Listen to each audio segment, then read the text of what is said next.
Continuamos en Sin Distancias, un tiempo para la educación y la cultura con el sello de la UNED.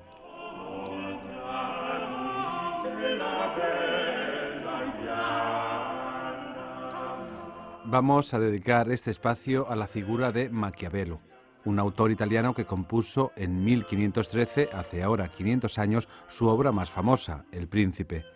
Pero se trata de conocer, al menos acercarnos, a parte de su extensa obra literaria y filológica, la lengua y el teatro.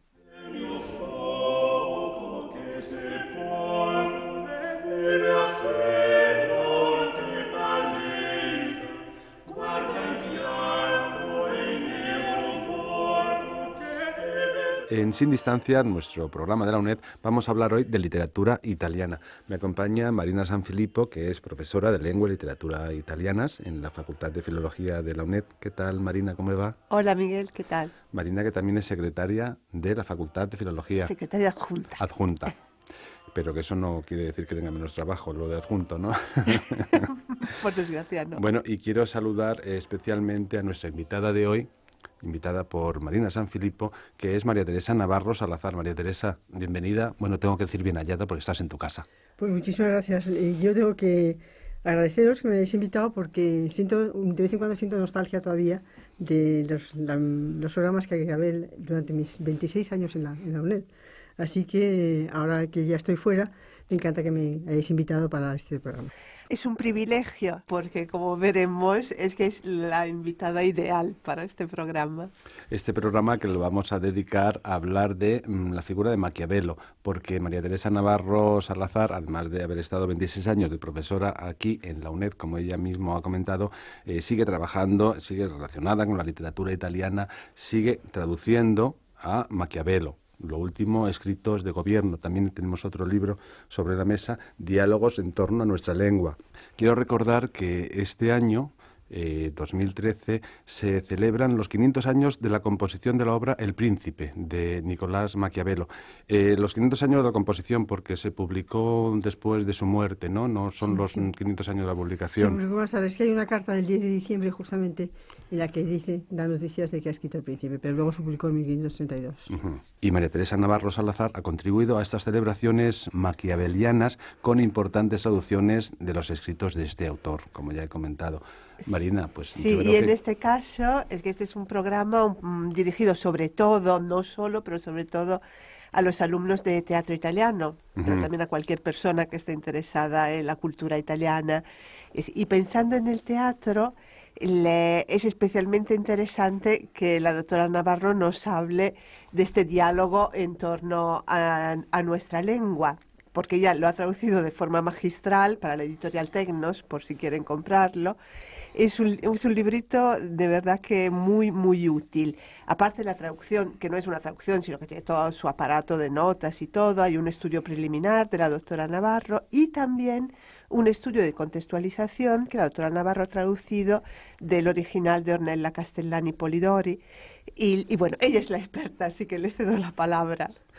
La obra de Maquiavelo, El diálogo en torno a nuestra lengua, o Diálogo en torno a la nostra lingua, escrita en defensa del vulgar florentino, se inscribe dentro de la amplia polémica conocida como Cuestione della Lingua, que durante siglos en Italia ha tratado sobre la norma lingüística y el modelo de lengua italiana.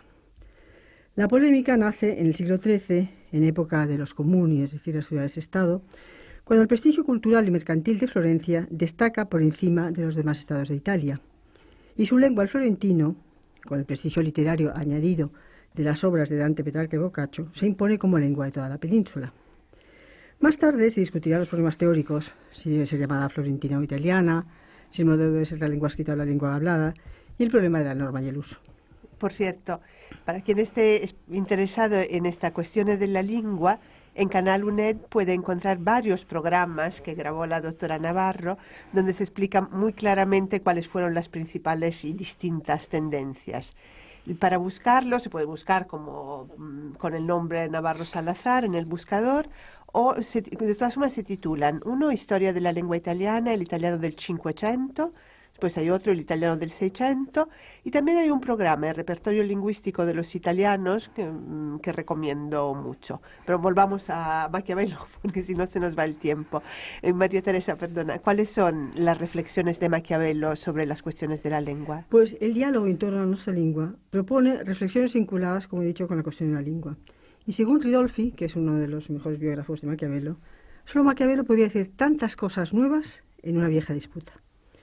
Así, Nicolás entra en liza para saber si la lengua en la que han escrito nuestros poetas y embajadores florentinos es florentina, toscana o italiana. Considerar las diferencias que existen entre las lenguas itálicas para saber cuál es superior a las demás y en cuál escribieron los escritores antiguos, es necesario ver dónde se colocaron Dante y los primeros escritores. El método que utiliza para saber si Dante ha escrito su obra en florentino es el de comparar con otro texto florentino y analizar sus correspondencias. ¿Y a qué conclusiones llega con este análisis? Pues Dante desmiente el de vulgar elocuencia que ha escrito en florentino, es decir, Dante dice que no ha escrito en florentino y afirma haber escrito en lengua curial, es en lengua común. Pero Maquiavelo quiere demostrar que Dante no ha escrito en lengua curial, sino que ha escrito en florentino. Y por eso empieza ilustrando con claridad qué se entiende por lengua común de una provincia. Y aquí provincia tenemos que entenderlo en sentido amplio como nación, ¿no? Como Italia. Por lengua y por lengua propia. La lengua común es la que se habla en Italia. Y la lengua propia es la de un territorio restringido, la de una región o la de una ciudad, es decir, la florentina. Luego llama a Dante para verificar junto a él si su poema está escrito en lengua propia florentina o no lo está. Maquiavelo es muy astuto, ¿no? Y prevé la respuesta de Dante. Y muy teatral. Muy teatral, además, sí, muy teatral. Como prevé la respuesta de Dante, dice, como Dante va a responder que tiene muchas formas que proceden de la Lombardía, que han sido inventadas por él o tomadas del latín, traza una estrategia. Y anticipa su línea defensiva y ejemplifica dialectalismos, latinismos, neologismos sacados de la Divina Comedia. Y como ha utilizado voces que no pertenecen al léxico tradicional toscano, Dante defiende que ha escrito su poema en una tercera lengua, es decir, en una lengua común o curial. Nicolás desmantela su afirmación remitiéndose a determinados vocablos de carácter netamente florentino, utilizados por Dante en el poema, y este se ve obligado a reconocer que efectivamente los ha usado. María Teresa, a lo mejor nuestros oyentes se están preguntando qué tiene que ver todo esto con el teatro. Yo lo veo muy claro, eso es que me los imagino además. Pero... Pues tiene que ver porque además, como resalta Ornella Castañeda Polidori, que ha hecho una magnífica edición del diálogo de Maquiavelo, dice que Maquiavelo introduce su diálogo con Dante engarzándolo como si fuera una especie de pièce teatral, ¿no? Dice que la calidad artística de esta parte del diálogo desvela el gusto y la pericia consumada del hombre de teatro. Es un duelo elegante, de golpes precisos y esenciales. Ninguno de los dos pronuncia una palabra más de las necesarias. Maquiavelo, con la Divina Comedia en la mano y en un enfrentamiento directo con el adversario, obliga a Dante a retractarse en una escena que es el núcleo del diálogo. Quizá también la idea motriz del diálogo, en la que el corte impetuoso y teatral desvela al autor de comedias. El intenso diálogo que se establece entre ambos, un Maquiavelo triunfante humilla a Dante, obligándolo a reconocer que no tiene razón al decir que no ha escrito en florentino. Le dice: los hombres que escriben en esa lengua como la aman deben hacer lo que tú has hecho, pero no decir lo que tú has dicho. Porque si has mendigado nuevos vocablos de los latinos y de los forasteros, y si también has inventado otros nuevos, has hecho muy bien, pero has hecho muy mal diciendo que por eso se ha convertido en otra lengua. Sí, y de hecho Maquiavelo precisamente utiliza como símil el del ejército romano, ¿no? Y dice que tenía bajo su mando a gran número de tropas auxiliares de procedencia extranjera, que incluso a veces eran más numerosas que los mismos romanos. Pero a pesar de que contaba con soldados extranjeros, no dejó de llamarse romano. Y se lo dice a Dante para reprocharle su actitud, ¿no? Y él dice: ¿y tú, que has introducido en tus escritos 20 legiones de vocablos florentinos, que usas casos, tiempos, modos y desinencias florentinas, quieres que los vocablos adventicios se modifiquen en esa lengua? Ya que tampoco el florentino, aunque haya admitido distintos préstamos, debe dejar de llamarse florentino. Para Maquiavelo no existe una lengua que pueda denominarse lengua común de Italia o curial, porque todas tienen su fundamento en los escritores florentinos y en su lengua, y en la lengua florentina, claro, y a la que en su defecto es necesario que recurran como a su verdadera fuente y fundamento. Y si no quieren ser realmente pertinaces, tienen que confesar que es florentina. Y aquí llegamos al nudo, al problema con el que tuvo que enfrentarse el teatro italiano justo en el siglo XV. puesto que no existía una lengua hablada común a los habitantes de la península italiana, ¿qué podía hablar el teatro y qué piensa Maquiavelo a este propósito? Pues Maquiavelo plantea entonces el problema de los no florentinos que dudan entre el uso de dichos de sus propias lenguas y dichos florentinos, ¿no? Y dice entonces como ejemplo la comedia I Suppositi, los supuestos, que es una comedia de Ariosto. Pero la cita de una manera muy rara, porque dice, como una comedia de uno de los Ariostos de Ferrara. Como si no supiera ya, Ariosto para entonces ha publicado ya el Orlando Furioso, es una persona muy conocida, ¿no? Pero como si no supiera ya, y esto viene de una antigua injuria, porque Ariosto en su Orlando Furioso no había citado a Maquiavelo. Maquiavelo estaba muy enfadado con él. Entonces debe ser una especie de pique entre los dos, ¿no? Entonces la cita un tanto despectiva puede responder a ese hecho, ¿no? Que se había sentido injustamente tratado por Ariosto. Pero sí es verdad que quiere devolver a Ariosto el desplante que le había hecho. Yo creo que como nos escucha público de todo tipo, Sí. la mayoría de las personas sabrán quién es Ariosto, pero así para colocarlo en el panorama teatral italiano también pues es una figura muy importante. Ariosto nace en 1474, muere en 1533 y en Ferrara está al servicio del cardenal Hipólito de Este y del duque Alfonso. Para esto realiza diferentes misiones en Italia, especialmente en Roma, ante el Papa Julio II. Y es muy conocido, por un lado, por el poema en octavas Orlando Furioso que citaba María Teresa, pero también estuvo muy metido en... Ferrara era un centro teatral importante en esa época, no era simplemente una bonita ciudad italiana de la pianura padana, fue un centro de experimentación teatral. Y Ariosto es autor de algunas de las primeras comedias en italiano que tuvieron gran éxito, como La Casaria, que es de 1508, Los Supuestos y Suppositi de 1509, El Nigromante y La Lena. Y todo esto a pesar de las críticas realizadas por Maquiavelo. Efectivamente, porque Maquiavelo critica, ya veremos ahora cómo critica a Ariosto. Bien, volviendo al problema de la lengua, ha sido el crítico inglés Cecil Grayson el que destaca un desajuste lingüístico que, en su opinión, desvela algo que no encaja.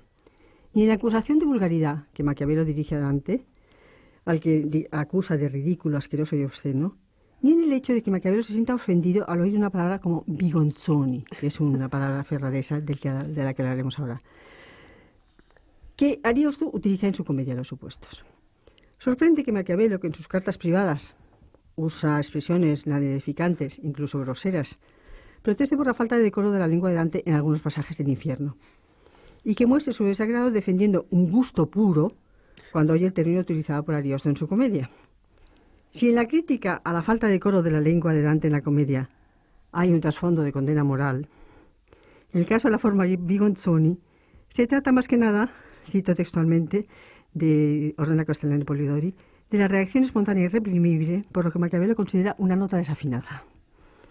El filólogo Ludovico Martelli afirma que Dante, al utilizar en la comedia palabras repugnantes, sigue por completo el uso natural de su patria, es decir, que utiliza el florentino. Palabras luego reforzadas por Maquiavelo, que dice textualmente, y al no haber evitado eso, que deshonra toda tu obra, no puedes haber evitado infinidad de vocablos patrios que no se usan más que en ella, es decir, en la lengua florentina. Pero donde Martelli habla de vocablos sucios, Maquiavelo se divierte y se extiende catalogando las categorías a ridículo, asqueroso y obsceno. Y María Teresa, ¿cómo analiza Maquiavelo la comedia de Ariosto? ¿Hay fragmentos del diálogo en torno a nuestra lengua justo sobre Ariosto? Sí, efectivamente, porque Maquiavelo critica un poco el lenguaje híbrido utilizado por Ariosto. Dice textualmente, y para demostrarlo, quiero que leas una comedia de uno de los Ariosto de Ferrara. Verás una composición delicada, un estilo ornamentado y ordenado. Verás un nudo bien dispuesto y mejor resuelto. Pero verás que carece de las bromas que persigue toda comedia de ese tipo. Por la razón ya expuesta. Porque los dichos ferrareses no le complacían y no conocía a los florentinos, de tal forma que los evitó. Utilizó un dicho común, convertido en común, creo, a través de Florencia, porque aquí habla de doblones, y los dobles florines de oro acuñados en la ceca florentina se llamaban doblones, ¿no? La forma original, doppioni, y que utiliza un dicho que decía que un doctor con un birrete largo iba a pagar a una de sus damas con doblones. La forma original, doppioni, tiene el sentido de moneda o también de parejas de personas.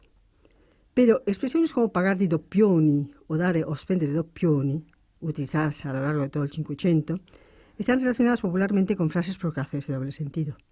Sobre el origen y la forma de esto se podía ver la obra de Castellano de Polidori, ¿no? Que no vamos a citar aquí más frases. Por ello Maquiavelo afirma lo mal que resulta mezclar el toscano, porque no ha conseguido el efecto deseado con el dicho sobre los doblones, y tampoco cree que lo logra con la forma ferraresa Bigonzoni, registrada en el diálogo del primer acto de Los supuestos, en la escena primera, en la que interviene la nodriza y Polimnesta. Sì, la nodriza dice: nessuno appare, sicché esci Polimnesta nella via, dove ci potremo vedere intorno, e saremo certe almeno non essere da alcun altro udite. Credo che in casa nostra per insin le lettiere, le casse e gli usci abbino gli orecchi. E Polimnesta contesta: e bigonzoni e pentole l'hanno similmente. Es decir, que la nodriza dice a Polimnesta: no viene nadie, así que Polimnesta sale a la calle donde podemos mirar a nuestro alrededor y estar seguras, por lo menos, de que nadie nos escucha. Creo que en nuestra casa incluso los somieres, los arcones y las puertas tienen oídos. Y dice Polimnesta, y también lo tienen los cubos y las ollas. Y vamos a ver cómo comenta Maquiavelo la frase de Los supuestos. Pues a Maquiavelo no le gusta el término bigonzoni, es decir, cubos, ¿no? Porque lo considera vulgar y lo explica de esta forma.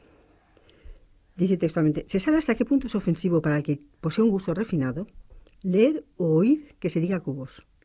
Y se ve fácilmente, no solo en este, sino en muchos otros lugares, con qué dificultad mantiene el decoro de esa lengua que ha mendigado.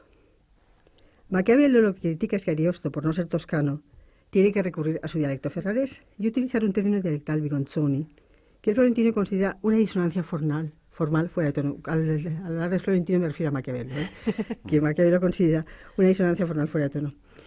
Quiero decir que ni la forma bigonzoni ni bigoncho aparecen registradas en el vocabulario de los académicos de la Crusca de 1612, en la primera edición, que sin embargo se registra bigoncha y el diminutivo bigonchuolo.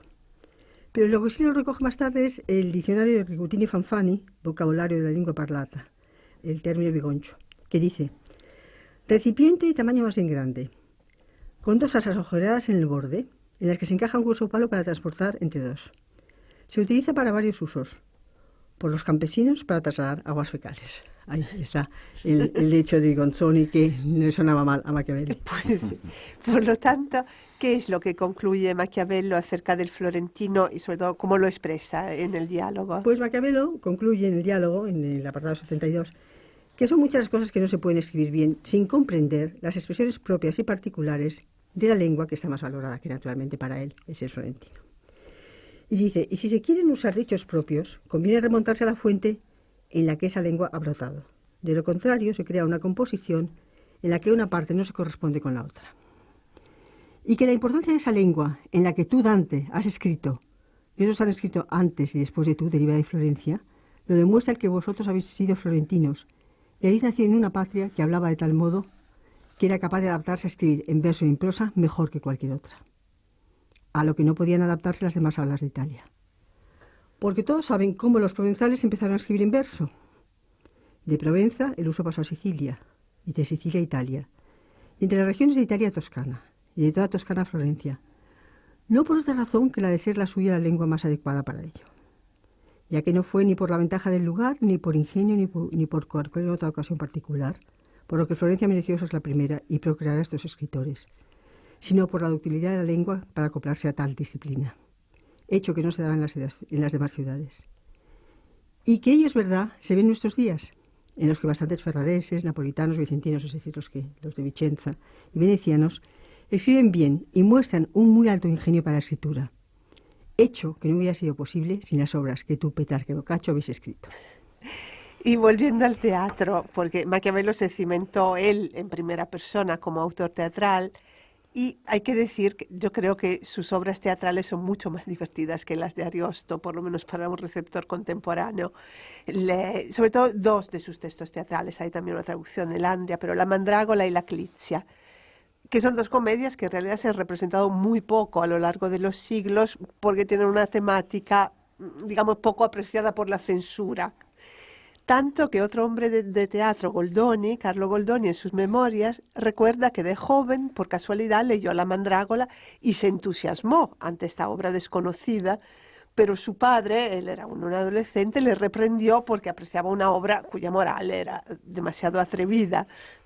Sí, efectivamente, Maquiavelo, como tú dices, fue un hombre siempre de teatro. Y siempre dentro del ámbito del teatro existe una faceta quizá demasiado, no demasiado conocida de él, que lo coloca en un lugar muy destacado dentro de la historia de la música italiana. Porque con el paso del siglo XV al XVI, especialmente entre las décadas de 1480 y 1520, se produce un cambio en el gusto musical, de igual manera que se produce un cambio en otras facetas del arte, bajo la influencia de presupuestos renacentistas. Y la tradición musical se enriquece con la incorporación de nuevas formas musicales. Antes estábamos comentando que todo esto está muy relacionado con la clizia y también con una representación de la mandrágora, ¿no? Sí, efectivamente, porque en principio Maquiavelo había escrito unas canciones para la mandrágora, pero luego las traspasa a la clizia. Y según Massimiliano López, Maquiavelo es protagonista directo de esta importante fase del desarrollo del lenguaje musical gracias a su producción teatral. En 1525, que es precisamente el mismo año en que se escribe el diálogo en torno a nuestra lengua, escribe la comedia Clizia. Y la escribe para una actriz cantante, Barbera Rafacani Salutate, de la que está enamorado, porque Maquiavelo, la verdad, es que fue un hombre, su pobre mujer, tuvo mucha paciencia, tuvo bastantes amoríos. Bien, pues entonces estaba enamorado y quería que la actriz evidentemente se luciera en la comedia. Y entonces incorpora 6 canciones, una al principio y una después de cada uno de los 5 actos. Entonces, para López, estas composiciones son los primeros testimonios del madrigal, el nuevo género musical que justamente en esa década empieza a circular de forma manuscrita en el área florentina. Claro, evidentemente hay que hacer una distinción. Se trata del madrigal renacentista, puesto que ya autores como Petrarca habían escrito madrigales que también habían sido musicados, ¿no? Pero en el año 1533, unos años después, ya Maquiavelo se había muerto, se publica en Venecia el primo libro di madrigali di Bertolotto. Y en esta obra se atribuye a Philippe Berthelot la música de 3 de las 6 canciones que Maquiavelo había compuesto para la Clizia. Y es importante decir que Philippe Berthelot es un compositor que no se sabe si francés o flamenco, porque unos hablan con francés, otros hablan con flamenco, que había aparecido en Florencia a principios del siglo XVI y que había contactado con lo mejor del ambiente florentino, ¿no? Porque había sido admitido en los Orti Oricellari, que es decir, los jardines de la familia Rucellai, donde se reunía era el Santa Sanctorum de la inteligencia florentina, ¿no? Y allí había conocido a Maquiavelo, o sea que Maquiavelo probablemente había tenido ocasión también de discutir con Berthelot, pues cómo se podía poner musicar estas canciones, no lo sé. Y María Teresa, es que eso, la Clizia se suele considerar una obra un poco menor con respecto a la mandrágora, pero a mí me parece que ofrece una dimensión muy interesante por esta cercanía entre autor, receptores, actores, actriz sobre todo, porque en el fondo tenemos esta actriz joven y un Maquiavelo que muy joven no es, y él escribe una comedia en la que habla de un viejo enamorado de una joven, jugando con un tema muy literario, no es que haga autobiografía. Mutantis me recuerda un poco el problema de Pirandello y Marta Abba también, ¿no? ¿Verdad? Sí, un poco son hombres ya maduros que se enamoran de gente joven. Efectivamente, claro, la mandrágora tiene un poder extraordinario, ¿no? Con esa magia que hay dentro de la mandrágora. Pero efectivamente esta quizás sea más cercana sea más cercana para el espectador. Lo que pasa es que es una comedia que se representa poco. Pero de todas maneras, lo que sí puede resultar a lo mejor sorprendente esta actividad de Maquiavelo, ¿no? Para quienes desconozcan su curiosidad por la vida. Porque Maquiavelo fue un hombre que tuvo un interés impresionante por la vida, tuvo una curiosidad extraordinaria, una curiosidad intelectual por todo lo que le rodeaba, ¿no? Y ya sus contactos con la realidad de su tiempo, él estaba siempre en contacto con la realidad de su tiempo. Y hay una definición de Valerio Marcu que me gusta mucho a mí, que es una obra de 1945, pero bueno, la cito, porque dice textualmente, hablando de la realidad de Maquiavelo, se familiariza con ella desde niño en la calle, a través de los graffiti escritos en las paredes de las casas de Florencia.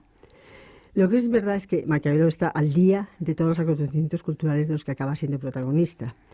Y a la vez que sigue la evolución del gusto musical, participa, por ejemplo, en la polémica de la cuestión de la lengua y escribe el diálogo en torno a nuestra lengua, donde defiende la primacía, como hemos visto, del florentino. Maquiavelo, indudablemente, es y seguirá siendo el hombre político, el creador de la ciencia del Estado, el que dotó a su patria de un ejército propio, el cual tuvo que luchar muchísimo para conseguirlo.